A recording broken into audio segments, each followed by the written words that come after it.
አንቺ ነይ እስቲ ማነሽ? አቤት ምን ልታዘዝ? ምንድነው ቀስ ብለሽ የምትመጪው? ሁለት ቡና አምጪልኝ በስኳር። እሺ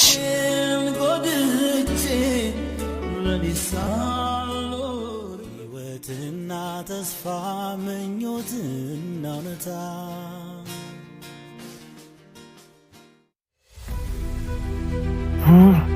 አንቺ ነይ እስቲ። አቤት ምን ነው? ምን ላምጣ? ጆሮሽ ደንቁሯል እንዴ? ስንት ሰዓት ነው የጠራሁሽ? ይቅርታ አልሰማሁም ነበር። ቡናው ልክ እንዳንቺ ነው የሚመረው። ሱካር የላችሁ? አለው እኮ ስላልተማሰለ ነው።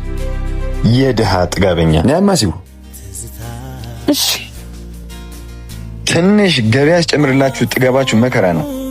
ይቅርታ እናስተካክላለን። እንዴ ልብሴን ሞታ ፈጫለሽ እንዴ? አሁን መስመርህን አለፍክሽ። ዳ ደግሞ ምን መስመር አለው? አርፎ የተገፋ ይሁን እንጂ። እውነትህን ነው። የራሱን መገፋት ተቀብሎ ይኖራል። ያንተን ትርፍራፊ ለማግኘት ሲል ዝቅ ብሎ ይሰራል። ደሃም በድህነቱ መቀለድ ሳያንስ ግን በክብሩ ከመጣህበት ግን ይሄ ነው እሺ የሚከተልህ።